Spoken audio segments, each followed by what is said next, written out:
Next question. Next question. People have ever ridden a cow? How many have ever ridden a cow? Wow, okay. How many have ever ridden another animal of any kind? An elephant. Ooh, elephants. What else besides elephants? Camel. Camel. Wow. Okay. A dog. A dog. Did it survive? Okay, I think we're totally out of control, so we're ready to get going. I wanted to, I'm Carolyn. Some of you know me, some of you are new faces. This is our Lincoln Academy, which is a weekly series. We do September through June, and always on Mondays at 12:30. And anybody of any age is welcome to come. So we hope that you'll enjoy this program and come next year, because this is the last of our programs for this year. We will start again mid-September. But we're ending on a bang this year. We have Sally Kimmelberger has organized this wonderful program, and I'm going to turn the microphone over to her.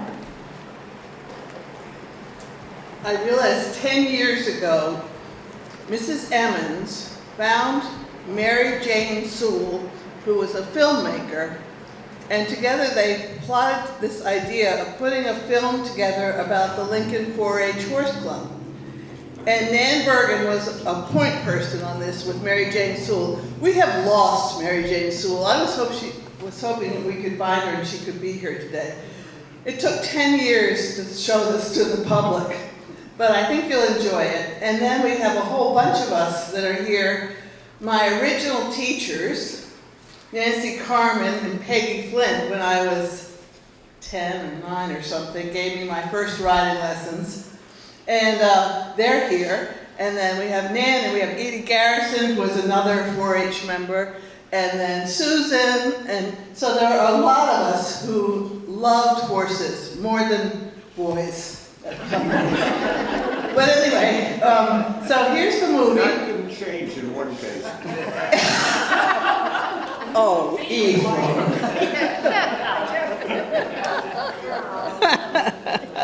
Jeff, happy birthday. Yeah, that's right. Shaboom, shaboom, yada la la la la la la la, shaboom, shaboom, yada la la la la la la la, shaboom, shaboom, yada la la la la la la la, shaboom, shaboom, shaboom. We moved to Lincoln in 1953. That would have been when I was 8. And Donaldson's had a pony that we all took turns riding. I started badgering for a horse. I was pretty young, I was 9. It was my dream was to have a horse. I don't know what it is about little girls or girls and horses, but you sure feel like you have a rapport with them. It was an intense love affair, actually. They would have a special kind of nicker sound that they would do just when they knew that you were coming. And it was very low, and it was sort of... I was a totally horse-crazy tomboy. I remembered pictures I drew, laboriously careful, accurate as I could, pictures of horses. They loved horses. They loved riding horses. They loved taking care of horses. And you could run up from behind and jump on, like the way the Apache Indians, in the movies would jump on their horses. We used to have our horses stand outside the barn window and then jump out the window and land on them. I used to love to go for a ride before school, and sometimes in my flannel pajamas.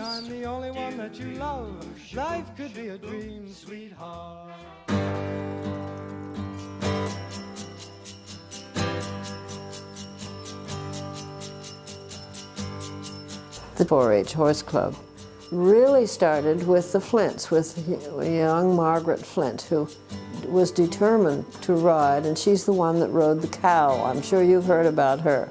Well, I got my first horse when I was 7, and the day I got him, I braided red roses into his mane. And Peggy Flint lived right down the road, and she had a horse, so we all were eager to be able to ride like and with Peggy Flint. And the very first horse show was something that she put together. That was the Matlock Horse Show that Nancy Carmen and I put on with the help of our parents. We charged 10 cents a class. And this was before the 4-H got started. They literally were the ones to start a riding experience, which evolved into the Lincoln 4-H Horse Club. I think it was a time when a lot of young girls were getting horses. And we had parents who knew nothing, nothing about horses. No, what I knew about horses you could put on the head of a pin. But there were enough of us, mostly girls, that had horses and wanted to be organized, or our parents wanted us to be organized and safe. And we became a 4-H club. We contacted the county agent, I guess it was, and they gave us the material that we were supposed to use for running a horse club. It was kind of what little girls that had horses did. And I think it probably was our parents' attempt to have us not get killed. As I remember it, the first meeting of the Lincoln 4-H Horse Club was in the Flint's living room. I remember being introduced to the little sheets that you would keep your daily records on, which was the only tedious thing about 4-H. How much grain you fed your horse, and how much hay you fed your horse, and how many hours you did whatever. It was a real pain in the neck. The children were supposed to own or have the care of a horse. They couldn't stable it somewhere and have it cared for. My father donated half of his garage and put a stall in the garage, and a lot of people in town did that.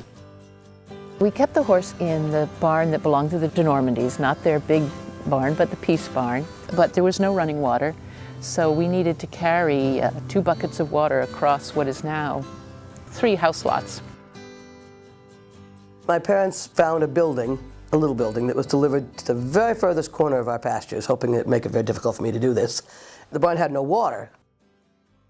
In the winter, I would snowshoe down, get the horse, take it up to the house, attach it to a toboggan, and then I had buckets with lids that were held on with peanut butter so the water wouldn't slosh out. And then I'd ride the horse attached to this thing down to the barn and unload the water. And that was how I watered my horse. One of the ways that kids had horses was they would board a horse for the academic year. The riding camps used the horses all summer, and then you take care of the horse all winter. Well, I didn't have a horse myself, so we boarded camp horses.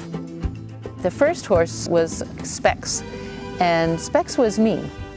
They all had their problems being ridden by lots of different people, and so they all weren't the most well-adjusted. Nan's Princess was a little bitch. I mean, she was just awful. And my pony, Bootsy, he would have his head down in the barn and you would go to see how he was, and then he would turn around and run out the door and kick. We probably weren't always so good about cleaning our stalls out every day, and it would pile up. We leaders went around and inspected their barns and their horses, the tack, the bridles, and the hay, you know, when they were in school, and left them little notes. You haven't cleaned your stall for a week, or your tack is dirty, or a horse needs new shoes. Well, Wednesday was a half day of school, so that's when we'd head over to Culver's Field. Back of what is now the present school complex, on private land owned by the Perry Culver family. They had a daughter who loved to ride. We had, younger members and older members. I remember the older girls, we looked up to them and they were organizing things.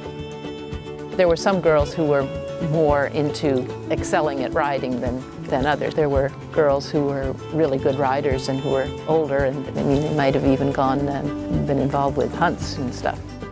Then from there, Janet Reed came from Concord. She came every Wednesday afternoon and taught our 4-H to ride. She was a rider herself, and she was a wonderful person, as well as a magic teacher. Janet Stevens Reed was my mother. She was 6'1", and she just loved sports. She was born in 1929, and she was horse mad, I would say probably from the very beginning. Although my grandmother was very much against her riding. My grandmother was sort of old Chicago, and ladies did not ride. But my mother was horse mad, and she went to Miss Porter's school. She went to Connecticut College, and she ended up getting her master's in social work from Simmons College. She was a very practical woman. She didn't do things by the book. So for instance, when she'd go off to a horse show, and one of us was nursing, she would go into class and she would come out and she would hand the horse off to a friend and nurse whatever kid she had, and then come back out, hand the kid over to the person who's holding the horse, get back on the horse, go back in and do another class.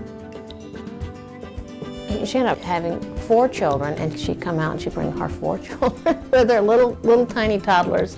And she was just the most wonderful person. She just taught us everything about horses. She didn't just teach riding, she taught how relating to your horse and how to be a good person and, how to live your life.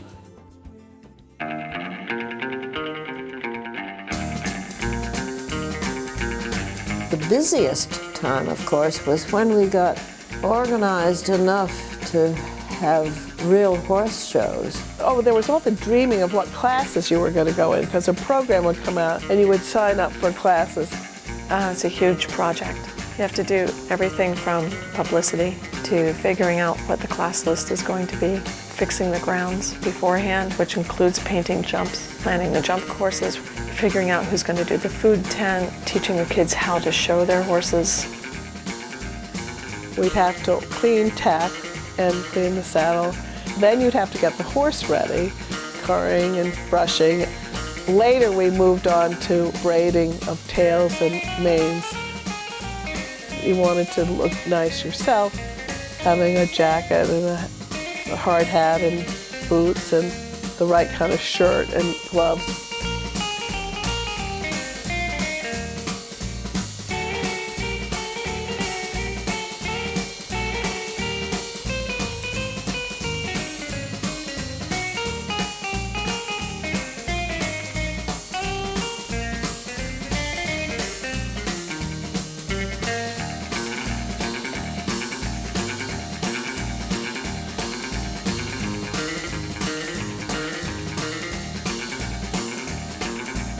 And it wasn't a fancy horse show. It was a nice horse show because anybody could come, and then we also, in the middle of the day, would have a costume class.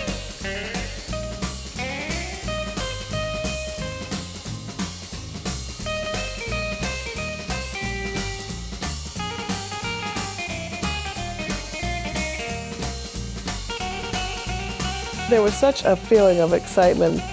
And I never was very good at it, so I didn't win very often. But when you did it, you get a ribbon, and it was exciting, and sometimes get your picture in the paper, and that was neat.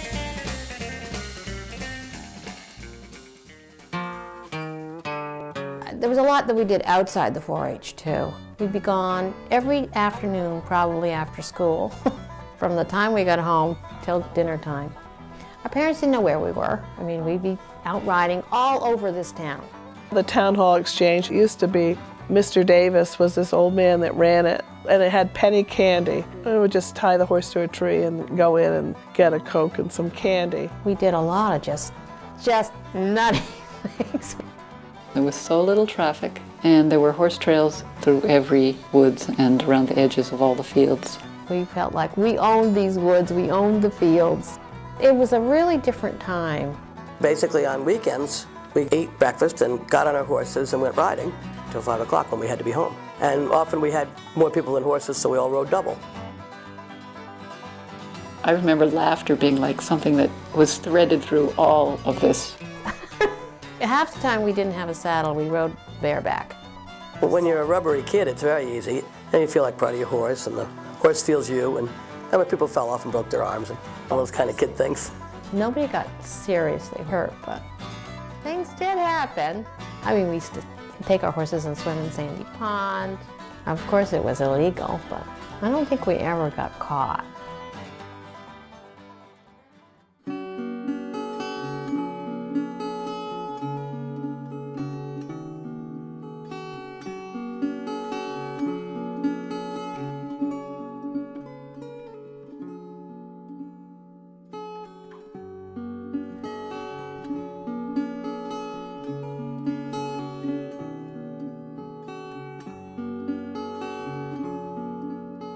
We rode all winter long. For the first couple of days after a snowstorm, the roads were pretty well covered.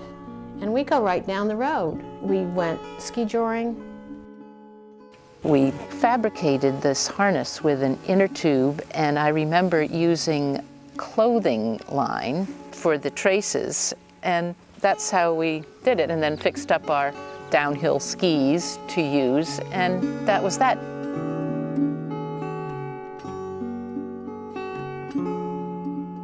When I first joined, I remember being very sort of antisocial, and the last thing I wanted to do was join a club. But since I was sort of being forced into it because that was the only way I could get a horse. But when I was 13 or 14, I was voted in president. 4-H gave me self-esteem as I grew up learning about something that I was able then to share with others. We had a lot of confidence in ourselves to go out and take care of our horses. We were responsible for the animals. We were responsible for ourselves, going off after school for hours. We were trusted to do those things. It's funny, I have this thing I should read to you, and this was printed in the Chronicle of the Horse, and my mother loved it so much she cut it out, and this is how it goes. Always we are faced with two decisions: what to ask of the horse and how to convey what we ask. We must never overface a horse, never ask more than he is capable of doing physically, more than he is able to understand. But once we have asked him, we cannot compromise. He must obey. On the other hand, firmness is of little use unless accompanied by kindness. Uncompromising kindness is the basis for all equine education, for keeping horses calm, straight, and forward. The 4-H motto is, if you stopped and thought about it, was pretty intense. It was head, heart, hands, and health. It always impressed me that we were doing all these very good things. And I think probably that rubbed off on all of us too. Let's see. I pledge my head to clearer thinking, my heart to greater loyalty, my hands to greater service, and my health to better living. For club, community, and country.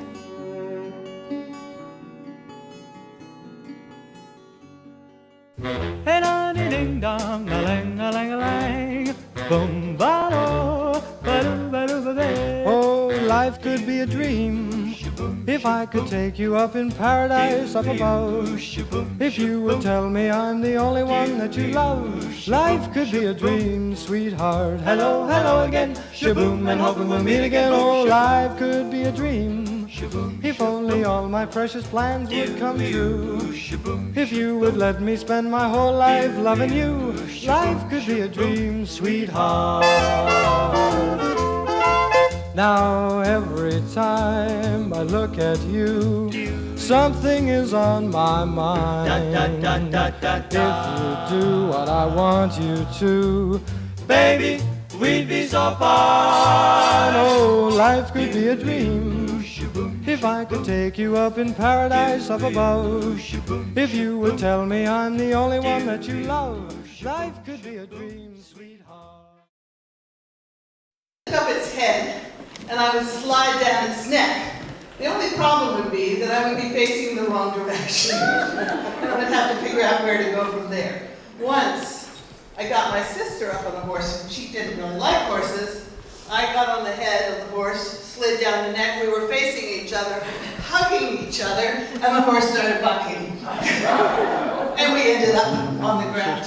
The other thing is, there were, our parents really didn't have any idea that we could have been killed at any minute. And there were a few broken bones. How many bones did you break? Not until 1960. None, right? Collarbone concussion. One clavicle. None. A bone in my foot. And then somebody broke a leg when we were... My problem. Somebody broke a leg when we were riding along with a flying saucer, and the flying saucer went... That was her. That was me. That was you. Oh, tell your story. Oh my God. When you saw the little... So, now you can hear. Yes. Because I can hear it echoing. So, one winter day, we had lots of snow. We were at Nancy Bergen's house. And we were towing people on a flying saucer behind a horse. And at one point I was in the flying saucer, and of course the horse's back feet were kicking up tons of snow in my face, so I was basically like this. And I heard everybody yelling, and I couldn't hear what they were yelling. And then there was this terrible crash. So the horse had gone around in a curve, and I had swung in a wider curve and hit a frozen fence post. That was how I broke a bone. And then, interestingly, the x-ray was such a tiny crack, it didn't show up in the x-ray, so I walked around on it for a week. Oh. So in the old Smith school, I was hopping from one class to the next with 1 foot. It really hurt a lot. And then Butch Donaldson came back down the hill and looked again and said, oh, there is a break. That's when I finally got a cast. And your mother was the nurse. My mother, yeah, we put a cast on in the kitchen. I sat on a stool with my leg on the kitchen table. So my cast always had kind of a flat place on the back. It had got kind of flattened out of the back and resting on the table. So that was my break. I didn't have a break. No, but now we're done with breaks. Tell Oh, a okay. story. I have to think. You have a story. Well, when I broke my clavicle, I was conditioning Pepper for New Winter Hunter Trials representing the Groton Hunt. And we just jumped a stone wall going across a field. Pepper went down in a woodchuck hole, went over his head, and broke my collarbone, and I could see Father way on the other side of the big field with the tractor doing plowing or something. And I would stand up and get down, stand up and get down, trying to get his attention. And finally, he unhooked whatever it was he was working with and came bouncing across the field on the tractor and took me home. I guess Pepper probably went home on his own. And I ended up at Emerson Hospital in a yoke for 3 months, men's shirts, and itching with a ruler. Did your cast go like from here to Yes, here? yes. Oh, mine too.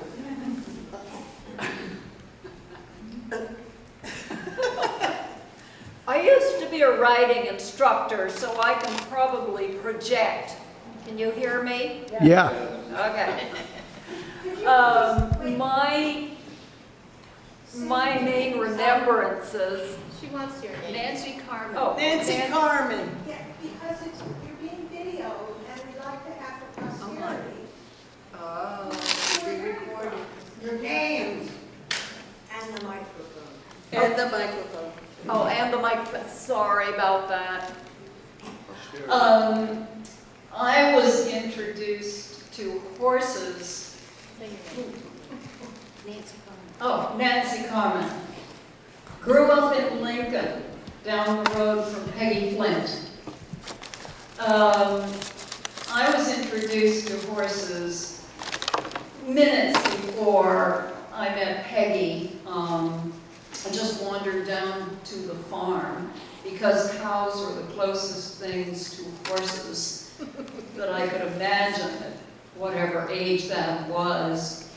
And we both were wishing for horses. Well, Peggy's brothers, Warren Fisk and Ephraim, and probably cousin Peter Flint, found a way to coerce a probably unhappy Guernsey heifer to allow herself to be ridden.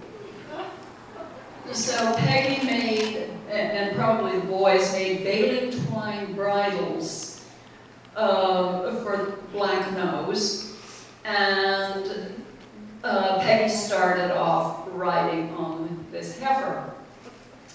A while after that, John Monks gave his old horse Tony to Peggy, and she very generously shared Tony and Black Nose to several of her friends so that we could take turns riding. Somewhere during that time, Obie Swift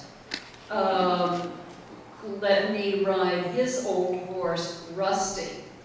So 3 of us, at least, were mounted, and then more younger people began joining in with horses.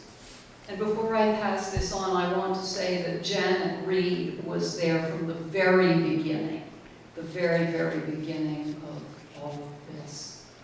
Thank you, Mr. Ryan. Hi, my name is Susan McLaughlin. You probably haven't seen much of me around town. My mother was Margaret Flint of the Flints across the street from Cousin Peggy.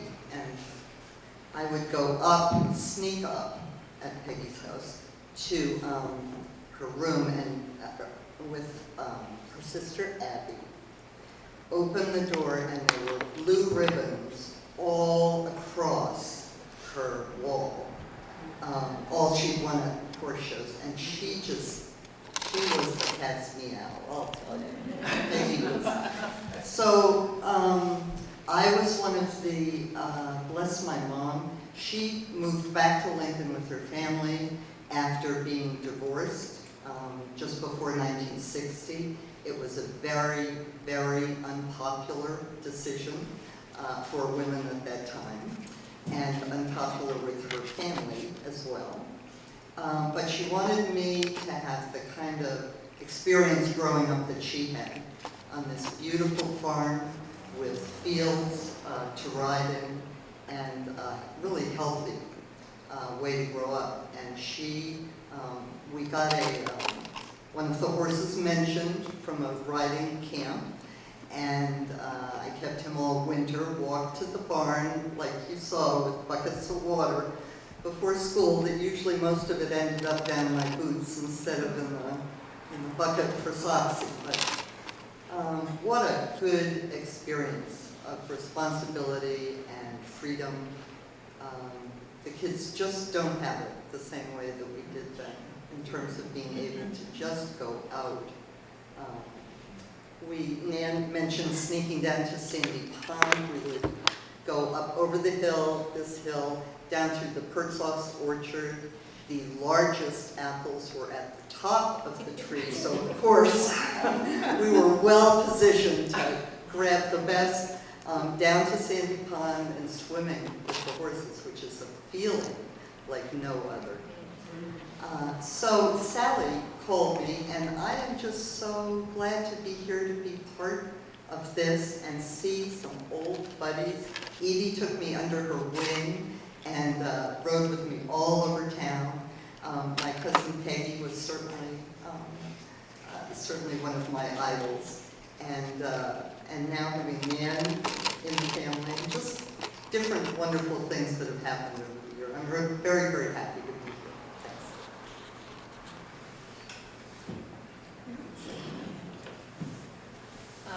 I would like to tell Nancy, she probably doesn't remember, but you were my very first riding teacher. And did you have a horse named Polly? Polly, yes. Okay. I had lessons with you with Polly. And I think I rode... Tell us your name. Oh, I'm sorry. My name is Nancy Bergen. So that was my first experience of having riding lessons was with you.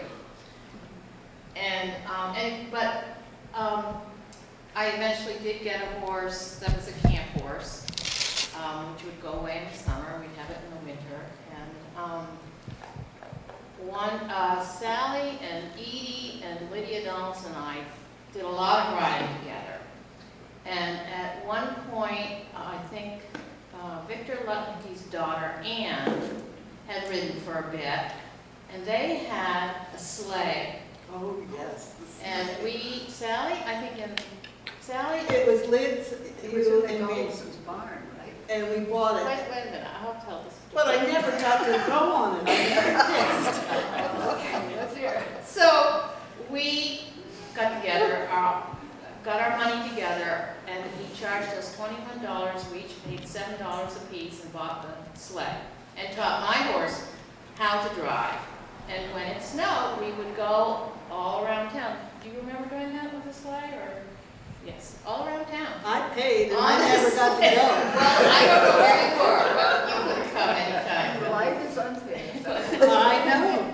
Anyway, that was a very fun experience, and I don't know that you can do it nowadays because they Salty roads. Now, was that the sleigh that ended up in the Donaldson farm? It went into the Donaldson's barn, and then it went into my parents' cellar, and then it went down to New York when Ephraim and I got married. And it had a little problem, but I think it was broken for a it long was time. beyond repair. I might know a little something about how it broke, because one day. Oh, yes. One day, Lydia and I decided to try shiny pulling the sleigh. And it took us a while to sort out the harness, get them all hitched and everything. And we were right in front of their barn. And we were going to go down Old Lexington Road and into the Flint field. Which is the steepest snow. Which was quite snowy. But the really bad part was there were bare patches of pavement on the road. So the sleigh tracks, runners, made this ear-splitting, shrieking noise, and Shiny bolted with us in the sleigh behind him. Lyd managed to haul on the reins, so he went into the field, which slowed him down a little because it was so steep. But then, the sleigh tipped over. It was so scary. So one of the shafts was pressing on the side of his ribs really hard, and the seat busted out of the sled. It just busted when it tipped over. So the seat was sitting on the snow. We got Shiny unharnessed and rescued him from the sleigh. And we were sort of shaking because it had been this traumatic experience. We both went and sat in the seat. And it was like a church pew. It's supposed to be bolted to something. We sat down and we just went whoop, right over, totally right over backwards. But that probably was one of the bad moments for that sleigh. I think so. I never was used But to that, it. I tell you, this is so typical of the kinds of things we did with our horses. We did these completely lunatic things. We did. Edie, you owe me $7 for my part of the sleigh that I never got to use that you broke. And I got to break it with interest. One of my favorite stories was we got the idea of riding our horses to school and leaving them in the Culver's field. And the good thing about that is I hated math class with a vengeance. And my horse would always get out during math class. And I would say to the teacher, I'm sorry, I've got to go get my horse. And I would disappear for the next hour and come back right after math was over. Oh man, I can't think of stories. Susan. Story. I'm not sure I have too many stories. I rode with Josie Winship and Becky Crawford for a long time. I remember when Becky's dad built a stall, probably in their garage, and laid the cement floor. I was very impressed with how handy this man was. And pretty soon she had a stall for her horse. My horse went in the back of the old barn on Lexington Road in what was already a box stall. And it was really very elegant. He had lots of room to move around. Recently, Penny Flint gave me the poster of all of the chores. Bisty Donaldson and Beth Winship were the two 4-H leaders who came to inspect my stalls. And as you can imagine, they were quite strict. So I always had little notes in the comments section. And now having that just feels so good. I remember it on the wall with a little pencil, and you'd run up after school to see what was said, you know, how they thought about your stall. It was just, again, such a wonderful experience for a young kid, you know, who really needed that kind of fun. I just got to thinking about camp horses. There were many being used by the 4-H people. Bill Wright, were they all his horses? No, early on I think they weren't held.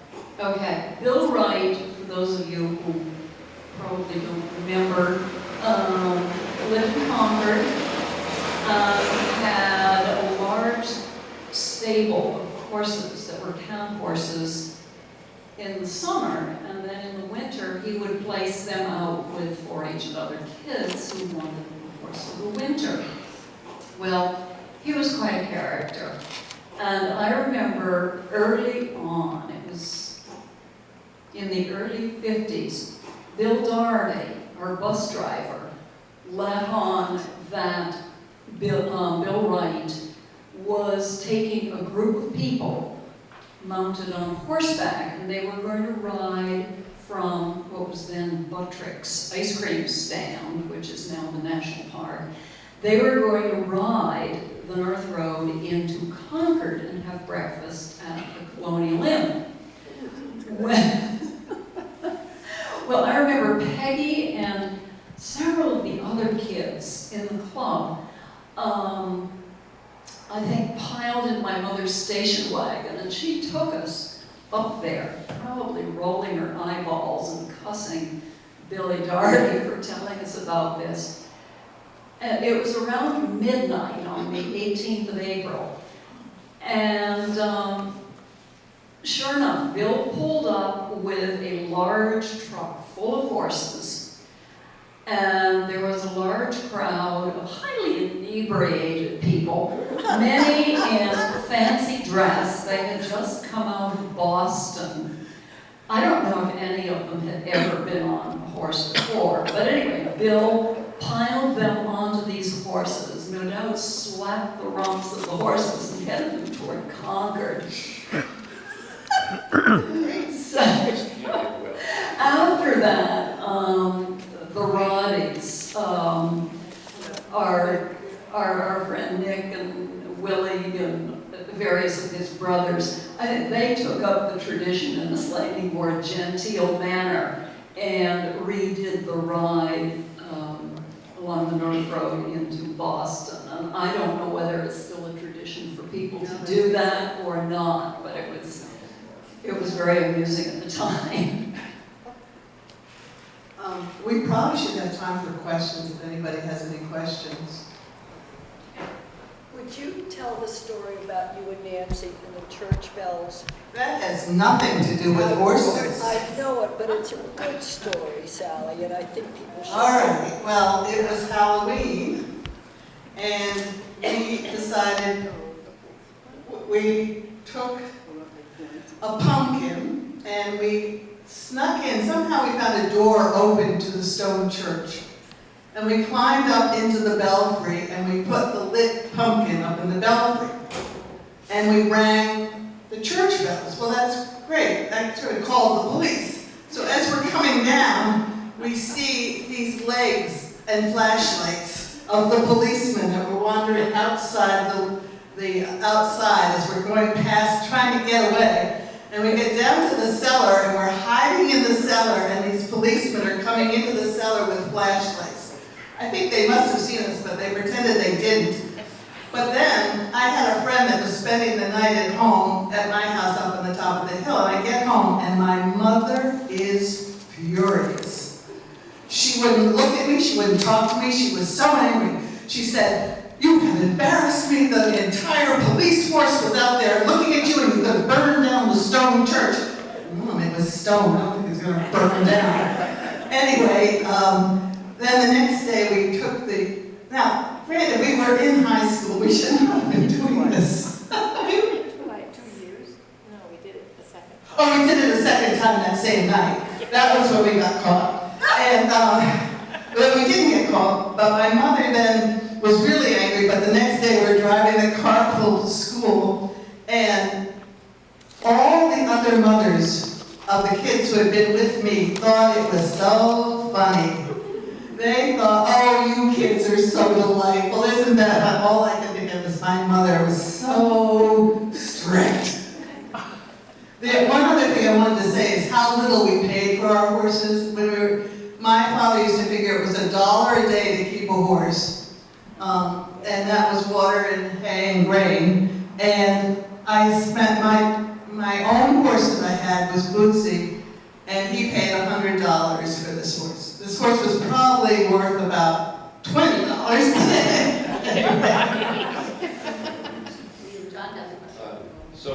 to sound like they're 100% free spirits here, but there was some kind of an organization called 4-H, which I lived in Lincoln even before this time. I don't quite remember it. I remember Girl Scouts, Boy Scouts. Could you tell us a little about 4-H? Did you meet regularly? What did you do? Once a week, I think, wasn't it? It was once a week. Here, this one's on. Yeah, we had meetings, and I think probably everyone became president at one time or another. I was so proud when I finally became president. And I think because our parents didn't know, many of our parents, your father certainly knew a lot about horses. It helped because there was somebody there to say, you need to do this, you need to do that. We had certain things like this barn inspection, it was called. And Beth Winchip and Misty Donaldson would come around. Nancy? Yes, ma'am. How big was the group? There is a scrapbook over there that came from the archives. Well, you know. But it has the names of all the people. How many? No. 15 to 20, yeah. How many of the kids in Lincoln, girls, were you all girls at 4-H? We all were. We wouldn't let any boys in. So of the number of girls of your age, what percent would you say were participating? How many people in town? No, of the girls your age, Yeah. what percent would you say participated in horses, in 4-H horses? Not a lot. 5 to 10%. Oh, not even that. Well, if they're 15, how many were in school or in the class, girls, would you say? How many kids in a class? You mean perhaps probably 30. No. How many kids were horseback riders in a class? How many girls were, I'm just trying to get a sense of how many were involved in this versus anything else. Not very many. 10%? No, I wouldn't even think that. Yes? When the 4-H Horse Club first started, my mother got Janet Reed, Margaret Hilburn, and then Laura Thiessen were the ones who put together the 4-H Horse Club. I was the oldest one. I don't think there were any of my contemporaries in school. I graduated from the Smith School in '54. I think there were 30 kids in our class. I was the only, Rachel Billings. There was one other girl my age, 2. So 2 out of 30 were in the 4-H Horse Club. Two were not as active as I. And the next ones after that were Peggy and Robin, a contemporary of yours. And I tried to make a note of some of the original people from at that time, but they were all younger than I was by anywhere from 1 to maybe 3 years. Peggy, Jean Helburn, Judy Preston, Sue Brooks, Sarah Crane, Robin Culver, Polly Todd, Lydia Donaldson, Debbie Taylor. And then Edie and Nancy, and I remember Susan from them, but that's sort of how it went. And yeah, I would say in my class there was only me, but then in your class there was Lydia and you. Pammy Burkett. Oh, Pammy Burkett. For a while. No, so there were probably 3 in my class, and so we had Ann Wadsworth, Shelley. So a handful in each class. Yeah, well, I arrived in '76 and was recruited by, I believe it was Sarah Wiley, to do barn checks.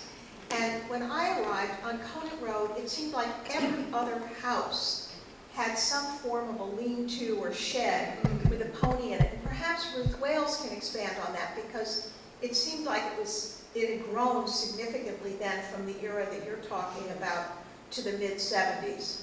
I do remember at one point somebody saying there were more horses than dogs in Yeah, Lincoln. that's right. But it was a way smaller town then also. When I came in the 60s, when I came in the 60s, I came because of that lady sitting up there, right there, by the name of Miss Flint. I had met her at a Groton hunt, and she said, "Why don't you move to Lincoln?" I said, "What for?" She said, "Well, you have a horse. Where do you live?" I said, "In Belmont." "Well, where do you keep your horse?" "In Lincoln." So, to Lincoln I did go. And when we got here, the rumor was this: if you were a boy in Lincoln and you wanted to go with one of these good-looking girls, most of them had horses, you better learn to ride. I'm just curious to know how difficult it is for the horses to ride, to move in snow up to their bodies. I saw some photographs there where they were crossing a very deep snowfall. They kind of look like little jump, sort of like porpoises. Well, it would depend if it was heavy snow. I mean, I remember galloping around the quick fields of Lydia in powder. It was probably up above the horse's knees, and it didn't faze them a bit. Or they didn't say anything. Any other questions? Now, Sarah, you said it was still going when you came. When did 4-H demise? Oh, I think Margaret Flint can speak to that. Yeah, oh, yeah. Well, I know as recently as maybe 4 or 5 years ago, Susan Slitsky was leading a 4-H program, but I'm not sure there were any people from Lincoln yet. A 4-H horse program. When did the Lincoln 4-H though? I don't know. The oldest daughter and your daughter were at the very, in 4-H in Lincoln at the very tail end, right? I think that's right. And I think Sarah, it stopped after we. So maybe 1990 or so. And then Susan Slitsky tried to revive it. And I guess not successfully. Because then enough people, I think, owned horses to belong to the Pony Club. I think Pony Club took over 4-H. Yeah. Because you didn't have to own a horse to belong to 4-H. You just had to maybe care for a horse that belonged to someone else. But Pony Club, I think you need to own the horse. Is that right? Not anymore. Okay. Margaret, I want to remind you of one of the pivotal points in the demise of 4-H. Remember, there was an annual horse show. It was the 4-H horse show. That was quite a big, wonderful event, which had costume classes, and it wasn't very formal. Classes, the judge many times. It wasn't terribly formal, so it really was inviting and welcomed all kinds of kids, and didn't put a lot of pressure on to be perfectly turned out. But so we arrived, I was helping you when we were going to set up for this annual show, and the field was to be mowed. And we were down there waiting for the field to be mowed so that we could have the show, because I think it must have been June. And they weren't mowing it, or somebody came to mow and they were stopped. And we went and asked, why did you stop mowing? And they said, well, because we were told by the Concom that we couldn't. And I said, wait a minute, Codman has a lease on this field. What's the problem? Well, apparently Paul Brooks up the hill and somebody else on the other side of town had noticed bobolinks in the field, which were not endangered species, but because Paul was Paul, Bobolink and quail. whoever was the other person, brought a complete halt to the mowing. That was the last year that cotton field was hayed, and the bobolinks became a big focus and were the subject of, some controversy and then fun at 4th of July parades. Remember that? I do, very well. Huh? Very well.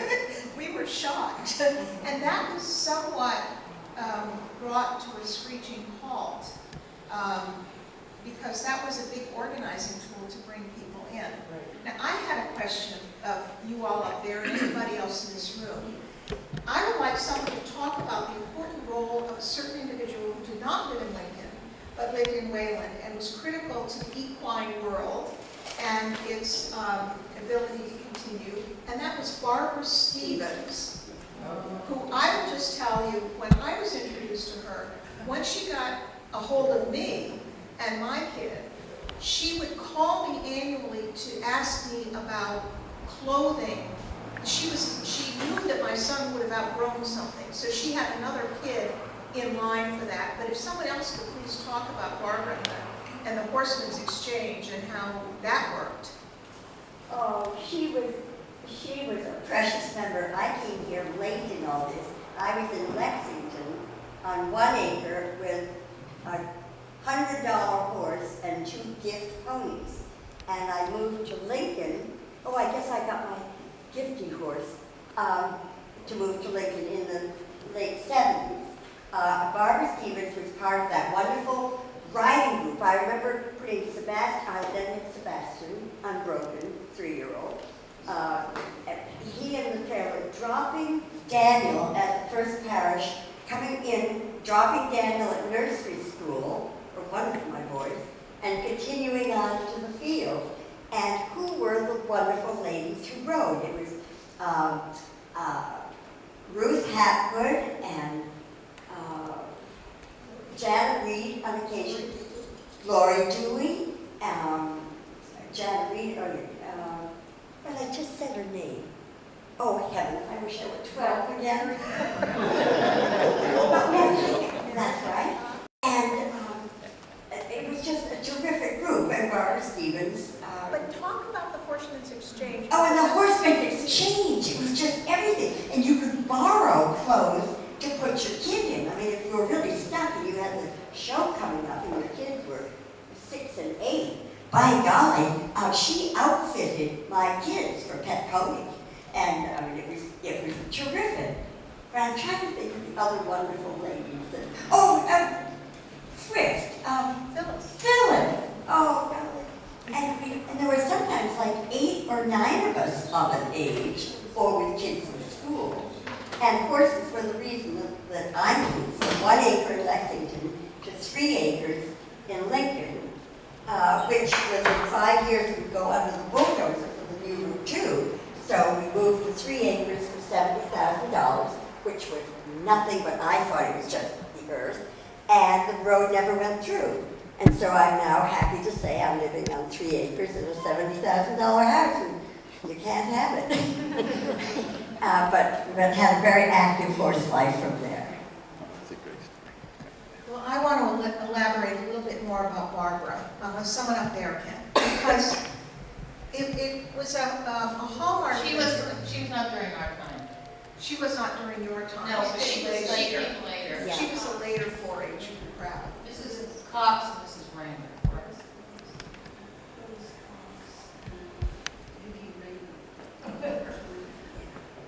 But the Horsemen's Exchange still exists, you know. And where is it now? It's in Littleton. Her daughter took it over.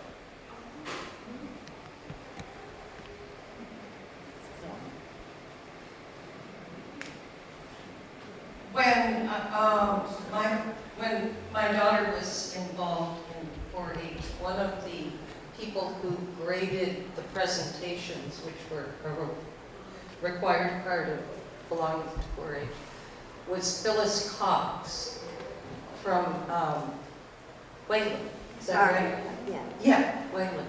Archibald Cox's wife. And she was a dream. She was a wonderful woman. Was she involved when you were riding? Yes, she judged the 2 Matlock shows. She judged the 2 Matlock shows with Mrs. Rayner. Pre-4-H. I think you should go home now. Thank you for coming.